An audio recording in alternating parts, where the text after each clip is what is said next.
오늘 아침 우리에게 주시는 하나님 말씀은 구약 성경입니다. 예레미야서 17장 5절에서 8절까지 말씀드리겠습니다. 구약 성경 1077쪽 예레미야 17장 5절에서 8절까지 말씀. 이제 5절 말씀부터 받들어 봉독해 올리겠습니다. 여호와께서 이같이 말씀하시니라. 무릇 사람을 믿으며 육신으로 그의 힘을 삼고 마음이 여호와께서 떠난 그 사람은 저주를 받을 것이라.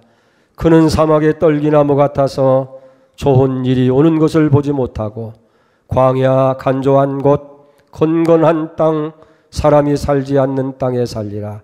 그러나 물은 여호와를 의지하며 여호와를 의뢰하는 그 사람은 복을 받을 것이라. 그는 물가에 심어진 나무가 그 뿌리를 강변에 뻗치고 더위가 올지라도 두려워하지 아니하며 그 입이 청청하며 가무는 해에도 걱정이 없고 결실이 그치지 아니함과 같으니라. 아멘.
아멘, 할렐루야. 주님의 놀라운 평화가 여러분의 마음과 생각을 주장하는 복된 시간 될 줄로 믿습니다. 예레미야 선지자는 우리가 잘 아는 대로 주전 600년경에 활동한 선지자입니다. 그는 눈물의 선지자라고 우리가 얘기하죠. 이스라엘 민족의 패역함과 장차 멸망을 당할 그런 모습을 보면서 안타까움으로 눈물로 하나님 앞에 호소하고 또 이스라엘 백성으로 하여금 하나님께 돌아오도록 그렇게 간절히 요청을 합니다. 당시 나라는 참 위태로운 그런 위기에 처해 있는 거예요. 특별히 신흥 강국인 바벨론이라는 나라가 강성해지면서 점점점 나라의 멸망이 가까우고 있습니다. 이런 때 이스라엘 백성들은 어떻게 했느냐? 역사의 대주제가 되어지고 국가 민족의 흥망성쇠를 주장하시는 하나님을 찾고 하나님의 도움을 구하는 것이 아니었습니다. 오히려 하나님을 떠나서 하나님이 싫어하는 우상을 섬기고 패역한 길로 계속해 나가고 설사 바벨론이 있다 할지라도 우리 주변에는 이제 애굽이 있고 강대국이 있어서 그 나라를 견제해 줄 것이다. 그렇게 생각합니다.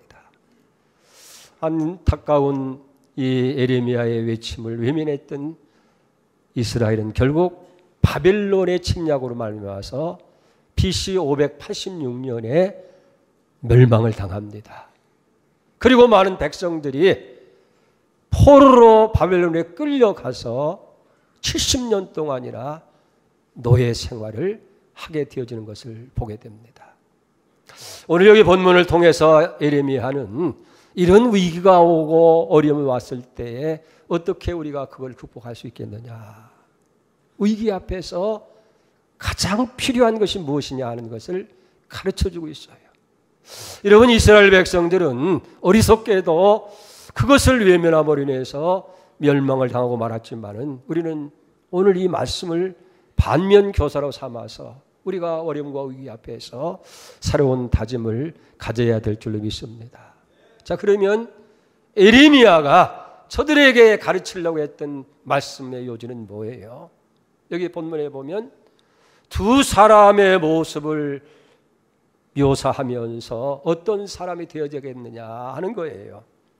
이 두 종류의 사람이라고 하는 것은 사막의 떨기나무 같은 사람, 그리고 물가에 심기운 나무 같은 사람인 거예요.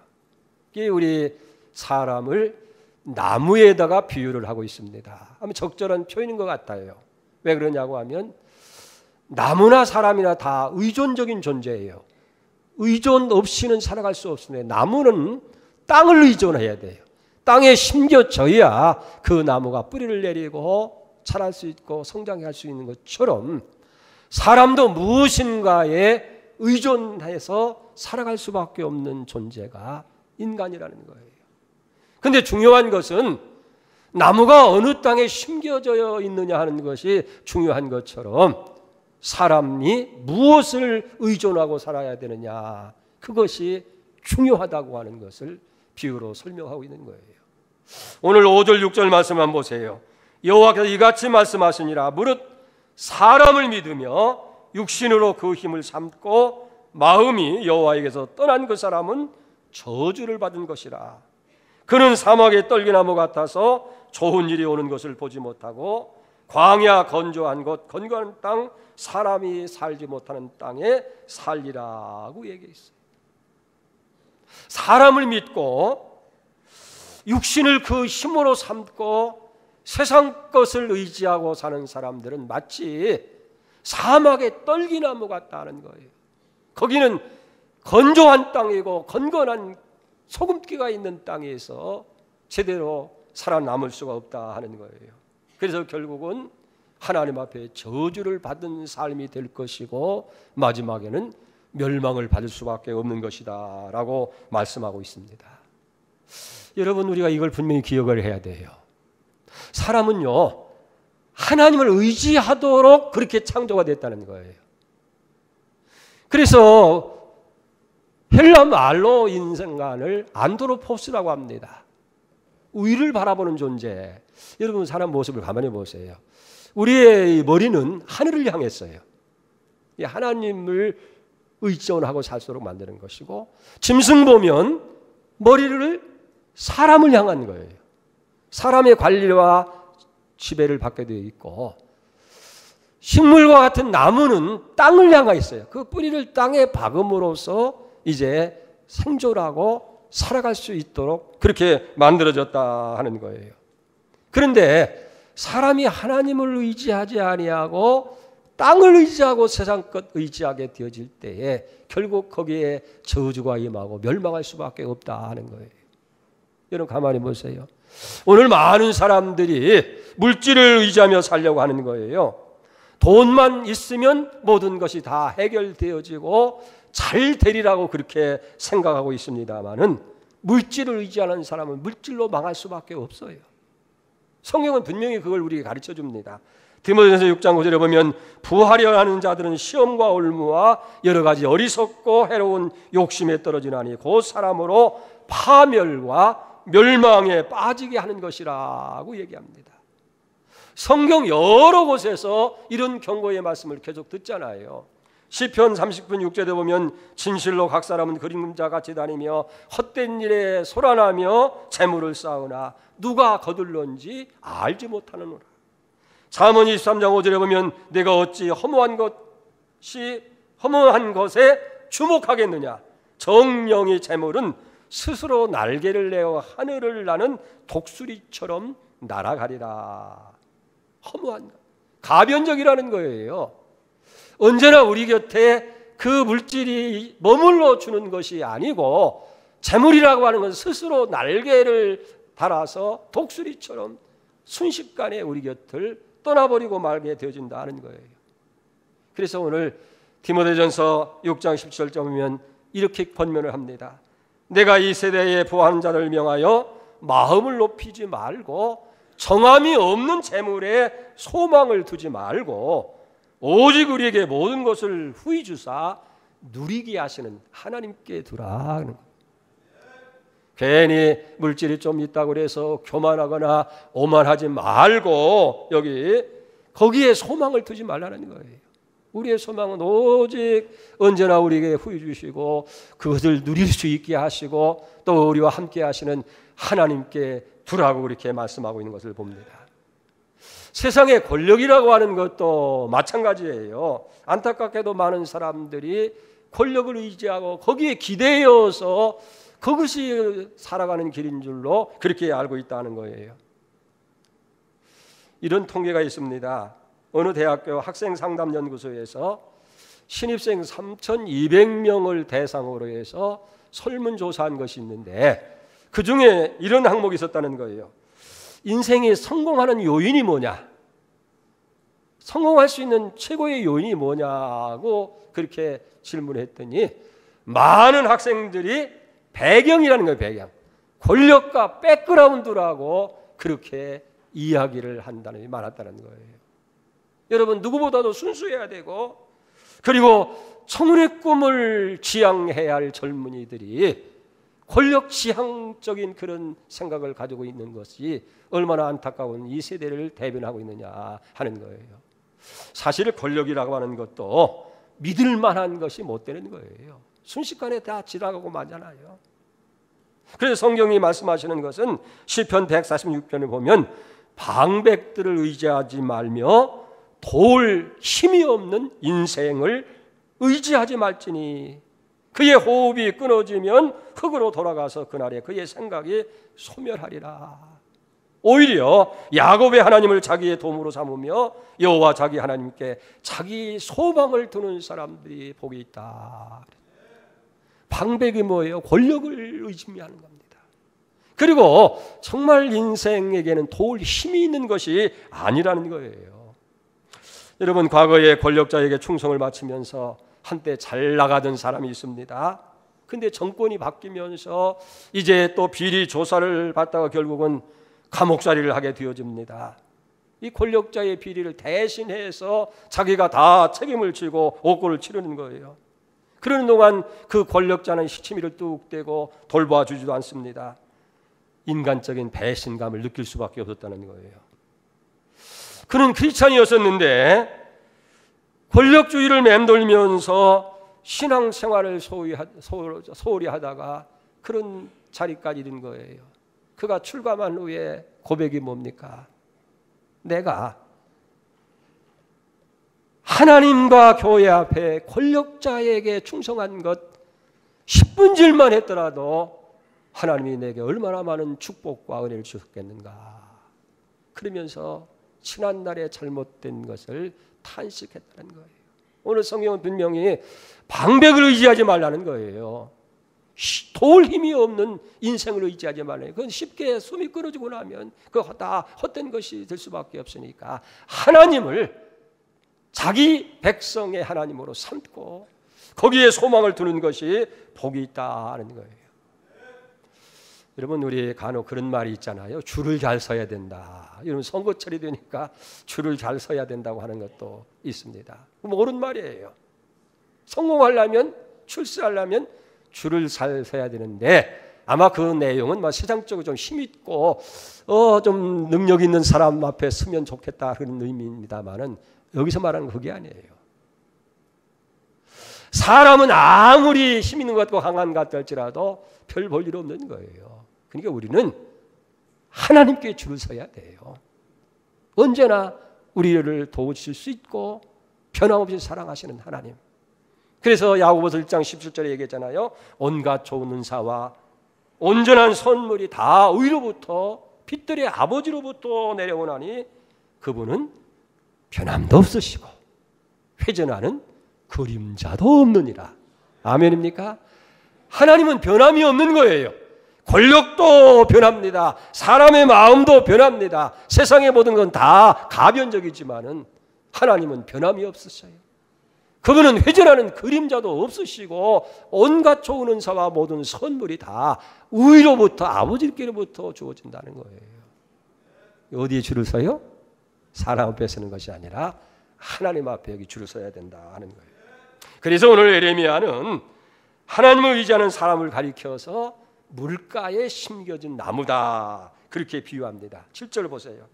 그러나 물은 여호와를 의지하며 여호와를 의뢰하는 사람은 복을 받을 것이라. 그는 물가에 심어진 나무가 그 뿌리를 강변에 뻗치고 더위가 올지라도 두려워하지 아니하며 그 잎이 청정하며 가무는 해에도 걱정이 없고 결실이 그치지 아니함과 같으니라. 이게 비슷한 말씀이 시편 1편, 시편 150편을 대표하는 그 시편 1편에 보면 1절에 이렇게 말씀하잖아요. 복 있는 사람은 악인의 길을 따르지 아니하며 죄인의 길에 서지 아니하며 오만한 자의 자리에 앉지 아니하고 오직 여호와의 율법을 주야로 출구하며 그 율법을 주야로 묵상하는도다. 그는 시냇가에 심은 나무가 철을 따라 열매를 맺으며 그 잎사이가 마르지 아니함 같으니 그가 하는 모든 일이 다 형통하리로다. 죄인의 길을 따르지 아니하고 악인의 길을 따르지 아니하고 오만한 자리에 앉지 아니하고 날마다 하나님의 말씀을 묵상하고 그걸 즐거워하는 사람이야말로 시냇가에 심겨진 나무같이 철을 따라 열매 맺고 잎사귀가 마르지 아니하고 그 하는 일이 다 형통하리라. 왜? 하나님은 변함이 없으신 분이고 모든 좋은 것이 하나님께로부터 공급되기 때문에 그런 줄 믿습니다. 시편 92편에도 이런 말씀이 있습니다. 12절에 보니까 의인은 그랬어요. 의인이 누굽니까? 의인은 바로 믿는 사람을 가리키는 거예요. 의인은 종려나무같이 번성하며 레바논의 백향목같이 성장하리로다. 이는 여호와의 집에 심겨졌으며 우리 하나님의 떠나서 번성하리로다. 그는 늙어도 여전히 결실하고 진액이 풍족하고 빛이 청정하게 여호와의 정직함과 나의 바위 되심과 그에게 불의가 없음이 선포되리라. 이 종려나무나 백향목은 참 좋은 수종의 나무예요. 그런데 그 나무도 중요한 건 어디에 심겨졌느냐는 게 중요해요. 의인은 마치 종려나무와 백향목 같은데 어디에 심겨졌느냐? 하나님 집에 심겨졌다 하는 거예요. 그래서 잎사귀는 청청하고 그 다음에 늙어도 결실을 맺게 되어지고 진액이 풍족하게 되어지고 하나님의 선하신 정직을 드러내 보이게 되어진다고 이야기하는 것을 보게 되어집니다. 그렇습니다. 사람의 관계라고 하는 것, 사람이라고 하는 것은요, 하나님과의 관계가 무엇보다도 여기 중요한 것이에요. 하나님을 의지하면 어떤 상황에서 승리합니다. 어떤 자리에서도 잘 되도록 하나님께서 보살펴 주실 줄로 믿습니다. 그래서 여호와를 의지하는 사람은 신의 여기 물가에 심겨진 나무처럼 강변의 그 뿌리를 뻗어서 더위가 와도 가뭄이 와도 두려워하지 아니하고 염려하지 아니하고 날마다 잎사귀가 푸르고 계속해서 결실을 맺을 것이라고 말씀하고 있는 걸 봅니다. 이 뿌리의 중요한 것에 대해서 재미있는 그런 우화 이야기가 있습니다. 두 나무가 있는데 어느 날 갑자기 강풍이 부니까 막 나무가 흔들리고 난리 나니까 그 중에 한 나무가 그렇게 생각했어요. 야, 내가 이제 큰 바람이 불어도 끄떡없이 움직이지 않게 내 몸집을 좀 불려야 되겠다. 그래서 열심히 가지도 만들고 잎사귀도 만들고 몸통도 튼튼하게 해놓고 이제 바람아 불어봐라, 끄떡없다. 근데 또 한 나무는 이 나무가 가만히 보니까 아무것도 안 하고 별 변함이 없는 것 같아요. 아마 저건 강풍이 불면 틀림없이 다 뽑히고 말 거야. 그랬는데 정작 어느 날 큰 강풍이 막 불어오는 거예요. 그러니까 이 몸집을 불린 나무는 이리저리 흔들리다가 그냥 자기도 모르게 뿌리가 뽑히면서 내동댕이 찢어지고 말았어요. 그 가만히 보니까 아무것도 안 한 것 같은 그 나무는 조금 흔들리다 마는 거예요. 그래서 나중에 이제 뿌리가 뽑혀서 내동댕이 친 큰 나무가 물어보는 거예요. 야, 어떻게 너는 이렇게 강풍도 잘 견디고 그렇게 살아남을 수 있느냐 물었더니 이 나무가 하는 얘기가 나는 뿌리를 더 튼튼히 깊이 박아놨더니 바람이 불어도 강풍이 불어도 끄떡없다고 그렇게 대답하더라는 거예요.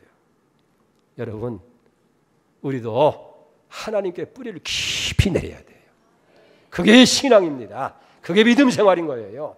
열심으로 하나님 말씀을 우리가 상고하고 그 말씀을 깊이 믿고 우리가 하나님을 더 의지하는, 그게 하나님께 깊이 뿌리 박는 거예요. 근데 구약 성경에 보면 이 말씀을 다른 말로 표현할 때 부종한다고 이렇게 부종한다는 것은 붙어서 한다는 거예요. 붙어서. 신명기 30장 20절에 나오는 말씀인데 내 하나님 여호와를 사랑하고 그 말씀을 순종하며 그에게 부종하라. 그는 내 생명이요 내 장수시니 여호와께서 내 열조 아브라함과 이삭과 야곱에게 주리라고 맹세한 땅에 네가 거하리라. 하나님을 사랑하고 하나님 말씀에 순종하고 그리고 하나님께 부종하라. 붙어 있으라는 거예요. 왜냐하면 하나님이 우리의 생명이 되고 그분이 우리의 장수가 되시고 우리의 돕는 자가 되어지기 때문에 그렇게 되어진다는 거예요. 예수님도 이와 같은 말씀을 요한복음에서 말씀하셨죠. 포도나무의 비유. 요한복음 15장 5절에 보니까 나는 포도나무에 놓인 가지니 저가 내 안에 내가 저 안에 있으면 이 사람은 과실을 많이 맺나니 나를 떠나서는 너희가 아무것도 할 수 없습니다. 7절에 보면 너희가 내 안에 거하고 내 말이 너희 안에 거하면 무엇이든지 원하는 대로 구하라. 그리하면 이루어지리라. 내가 포도나무고 너희는 가지인데 스스로 열매를 맺으려고 하는 것이 아니라 가지가 나무에 붙어 있으면 저절로 열매를 맺는다. 열매를 맺을 수 있도록 영양분을 공급하고 모든 것을 제공하는 것은 나, 여호와다. 예수님이라는 거예요. 이게 붙어 있다고 하는 의미입니다. 가지가 나무에 붙어 있으면 저절로 열매를 맺는 것처럼 우리가 하나님께 부종하면, 하나님께 붙어 있으면, 그런 말이 있지요. 뛰는 놈 위에 나는 놈이 있다. 그러니까 뛰는 사람보다 나는 사람이 더 훌륭하다는 거예요. 그런데 나는 놈 위에 날뛰는 놈이 있다 그래요. 날면서 뛴다고 하는 거예요. 근데 그보다 더 위치는 뭐냐면 붙어가는 놈이 있다는 거예요. 붙어가는. 이 붙어가는 것은 아무런 힘도 안 들이고 저절로 그저 먼까지 갈 수 있다 하는 거예요. 우리나라 수영 선수 가운데 제일 수영 잘하는 사람을 누구라고 생각합니까? 아마 요즘 박태원이라고 그래요. 박태원 선수. 근데 사실은요, 박태원보다 더 훌륭한 사람이 있었어요. 이제 고인이 됐습니다만은 조연이라고 하는 선수. 그 별명이 아시아의 물개라고 하잖아요. 왜 그러냐면 1974년도 테헤란 아시아 올림픽에서 그가 22살 때에 400m와 1500m에서 금메달을 땄어요. 그리고 1980년 8월 11일 날 부산 다대포에서 이제 대마도까지 현해탄을 수영으로 건넜어요. 13시간 16분을 걸려서 그 현해탄을 걷는 거예요. 그리고 82년 프랑스에서 출발해서 영국까지 도보 해협을 9시간 35분에 걸쳐서 건너갔다는 거예요. 그리고 그가 우리나라 독도 있잖아요. 그 독도 둘레를 쉬지 않고 33바퀴나 도는, 그러니까 정말 물개라고 별명을 들어도 좋을 수영의 아주 일인자 아니겠습니까? 근데 하나 이 사람에게 아쉬운 것이 있다면 태평양은 수영해서 걷는다고 그런 얘기가 없어요. 태평양. 아니, 세상에 태평양을 수영해서 걷는다는, 아무리 세상에서 세계에서 최고의 수영 잘하는 사람이라 할지라도 태평양을 수영해서 건널 사람이 있겠습니까? 이게 인간의 한계라는 거예요. 그런데 우리는 수영에 뛰어난 실력이 없어도 아시아나 항공을 타든지 대한항공에 편승하면 쉽게 즐기면서 10시간이면 태평양을 건너서 LA에 도착할 수 있는 거예요. 할렐루야. 아무리 수영을 잘하고 뛰어난 재주가 있어도 한계가 있어요. 이게 인간입니다. 그러나 우리가 크고 위험한 그런 위기가 온다 할지라도 하나님 능력에 우리가 붙어 있으면, 하나님을 의지하게 되어지면 쉽게 그 모든 것을 다 극복하고 이길 수 있다 하는 거예요. 그래서 성경 잠언 8장 17절에는 이렇게 말하잖아요. 나를 사랑하는 자들이 나의 사랑을 이루며 나를 간절히 찾는 자가 나를 만날 것이라. 부귀가 내게 있고 장구한 재물도 그러하니라. 재물과 공의도. 우리가 정말 하나님을 의지하게 되어지면, 하나님을 찾고 찾으면 하나님 만나준다는 거예요. 그리고 더 중요한 건 뭡니까? 모든 부유와 그리고 장구한 재물과 공의가 다 그리스도 안에 내재되어 있는 거예요. 우리는 그 부유를 누릴 수 있게 되어진다 하는 거예요. 결론적으로 말씀을 드리려고 하는 것은, 우리가 그러면 어떻게 하면 하나님 앞에 부종해 살 수 있을까? 어떻게 하면 하나님 앞에 우리의 삶의 뿌리를 내리고 살 수 있겠느냐 하는 거예요. 한 간증자의 간증을 여러분과 나누면서 거기서 그 비결을 얻기를 원합니다. 그분은 김광석이라고 하는 사람이에요. 소망교회의 장로님이십니다. 참전 화장품 회사의 회장님 되시는 분이에요. 원래 이분이 70년대 초에는 종로 5가에 있는 피보 약국을 이제 경영하는 약사였어요. 전국 불교 연합회 회장 역할을 한 사람입니다. 절에 시주도 많이 하고 또 사찰도 많이 지어줬던 그런 사람이라는 거예요. 근데 이 사람이 또 재주가 있었던지 이 피부에 바르는 약을 개발해 가지고 이게 효과가 있으니까 전국적으로 팔려나가는 거예요. 근데 그렇게 팔려나가는 뿐만 아니라 여기저기 약국에서도 자기들한테도 그 물건을 만들어서 팔게 해달라고 그러니까 또 약품을 만들어서 공급을 했습니다. 근데 나중에 그것이 고발이 되어가지고 의료법을 위반하는 그런 것이 됐어요. 그래서 모든 것이 다 몰수를 당하게 되어지고 이제 체포영장이 떨어지고 그 당시 8억이라고 하는 이제 벌금이 내려지게 된 겁니다. 지금도 8억이라는 것은 큰 돈이지만은 지금부터 50년 전에 여러분 7억이라고 하는 것은 100억도 더 되는 돈이에요. 한순간에 완전히 망한 거예요. 그러니까 이제 감옥 살지 않으려고 도망을 쳐서 여기저기 이제 절로 이렇게 하다가 어느 암자에 가서 이제 있는데 지쳐서 인생이 참 뭐냐 이렇게 되겠느냐. 그래 보니까 구석쟁이에 어디 누가 갖다 놨는지 전도지 한 장이 있어요. 거기 우연히 보니까 거기에 수고하고 무거운 짐진 자들아 다 내게로 오라. 그리고 주 예수를 믿어라. 그리하면 너와 네 집이 구원을 받으리라. 그 소리에 눈이 번쩍 떴어요. 여기 보니까 수고하고 무거운 짐진 자들 오라고 하네. 쉼을 준다고 하네. 예수 믿으면 구원을 준다고 하네. 나는 지금까지 부처를 믿고 부처가 최고인 줄 알았는데 이 예수가 누군지 한번 믿고 싶다. 그래서 거기서 내려와 가지고 가까운 교회를 이렇게 들어가면서 이제 기도 생활하다가 외지에서 사람이 오니까 목사님 물어봤을 거 아니에요. 어디서 왔느냐고.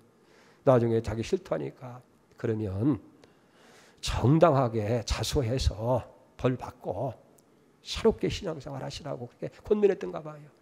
그래서 목사님 말씀 듣고 가서 자수했더니 다행히 감옥은 가지 않고 벌금만 물도록 그렇게 조처가 됐다는 거예요. 그런데 여러분 다 망했는데 100억이라는 돈을 어디서 마련하는 거예요? 그래서 열심히 기도하면서 신앙생활 하고 있는데 또 지인들이 조금 도와줘 가지고 화장품 회사를 이렇게 만든 거예요. 그러면서 그는 3가지 결심을 했다는 거예요. 3가지. 그래서 이제 조그만 교회에서 이왕이면 큰 교회에 온다. 소망교회에 왔는데 어느 날 그 목사님이 그러더라는 거예요. 여러분 한번 3년 동안 결심을 하고 새벽기도 한번 해보십시오. 아마 예배 중에 그런 얘기를 했던가 보죠. 그러니까 자기도 마음속에 그래. 내가 오늘부터 3년 동안 한 번도 빠지지 않고 새벽기도 한번 해보겠다. 2번째는 주일 빠지지 않고 주일 성수해야 되겠다. 그리고 3번째는 11조 생활해야 되겠다. 그러면서 열심히 신앙생활합니다. 근데 하나님께서 그에게 아이디어를 주었어요. 그 당시만 해도 전부 다 화장품이 바르는 것뿐인데 이 화장수를 처음 개발했는데 그게 히트가 친 거예요. 그래서 막 전국에 막 팔려나갑니다. 돈이 막 쏟아지는 거예요. 그러면 어느 날 성경을 읽는데 보니까 말라기 3장 10절 말씀을 보게 된 거예요. 만군의 여호와가 이르노라 너희 온전한 11조를 창고에 들여 나의 집에 양식 있게 하고 그것으로 나를 시험하여 내가 하늘문을 열고 너에게 복을 쌓을 것이 없도록 붙지 아니하는가 보라. 온전한 11조를 들여서 나를 시험하라고 하는 그 말씀이 마음이 박힌 거예요. 그래서 옳거니 하나님 한번 시험해봐야 되겠다. 기도했더니 하나님 여기 성경 말씀이 온전한 11조를 통해서 시험해보라고 했는데 제가 한번 시험해보랍니다. 그러면서 제가 이번 달에는 수입의 10분의 2를 드리겠습니다. 10의 2조를 드릴 테니까 그러면 하나님도 이번 달 매상을 갑절이 되게 해달라고 그렇게 기도했다는 거예요. 그리고 정말 그렇게 10의 2조를 드렸는데 정말 그 달에 2배의 수입이 들어오더라는 거예요. 그리고 저는 확신을 가지고 정말 열심으로 새벽 기도하고 주일 성수를 하면서 온전한 11조 생활하는데 1년 만에 그 100억이라는 돈을 다 갚게 되어진 거예요. 그리고 이제는 소망교회 장로로 피택되고 안수로 해서 장로가 되고 교회 일과 하나님의 일을 더 크게 일하는 그런 종이 됐다는 거예요. 사람들이 물으면 나는 어떻게 성공을 했는가? 3가지 원칙. 새벽기도, 주일 성수, 11조였다라고 그렇게 간증을 하는 거예요. 여러분 그렇습니다. 오늘 예레미야는 안타까운 마음으로 이스라엘 백성들을 향해서 나무를 비유하는 거예요. 사막에 심겨진 나무 같은 사람이 있다. 그건 사람을 믿고 도울 힘이 없는 인생을 의지하는 사람들은 바로 사막에 심겨진 떨기나무 같다. 그러나 하나님을 의지하고 하나님을 믿는 사람은 강가에 심겨진 나무 같아서 언제나 가뭄이 와도 더위가 와도 두렵지 않고 풍성한 열매를 맺게 된다. 사랑하는 성도 여러분, 오늘 우리에게 이 말씀이 주어지는 말씀인 줄 믿습니다. 여러분들이 뭘 의지하겠어요? 방백을 의지하는 것도 아니고 도울 힘이 없는 인생도 의지하지 마세요. 그건 순식간에 다 지나가는 거예요. 언제나 좋은 것으로 필요한 모든 것을 아낌없이 주시고 변함없이 휘전한 그림자도 없이 도우시는 하나님께 우리가 부종해서 뿌리를 깊이 내려서 살아야 될 줄로 믿습니다. 그래서 이사야 45장 7절에 보면 나는 빛도 짓고 어둠도 창조하며 나는 평안도 짓고 환난도 창조하나니 이 모든 일을 행하는 자니라. 빛도 어둠도 환난도 평안도 행복도 불행도 성공도 실패도 모든 걸 다 임의로 주장하시는 하나님께 부종하고 하나님 앞에 뿌리를 내려 살아가는 물가에 심은 나무 같은 은혜가 여러분들 임하기를 주의 이름으로 축복합니다. 하나님 아버지, 어려운 시대를 저희들이 살아갑니다. 주님, 위기가 와도 위기를 모르고 무엇이 진실이고 참인지도 분간할 수 없는 혼란된 세상 속에 우리가 살아갑니다. 이제 분명한 것은 방백도 의지할 것이 못되고 도울 힘이 없는, 그리고 물질도 우리가 소망을 둘 것이 아닌 줄 압니다. 하나님, 살아계신 하나님, 변함이 없으시고 회전하는 그림자도 없으시고 어제나 오늘이나 영원토록 동일하신 변함없이 우리를 사랑하시는 주님 의지하고 거기에 부종해 살아가는 우리 되게 해 주시옵소서. 예수님의 이름으로 간절히 기도 올려옵나이다. 아멘.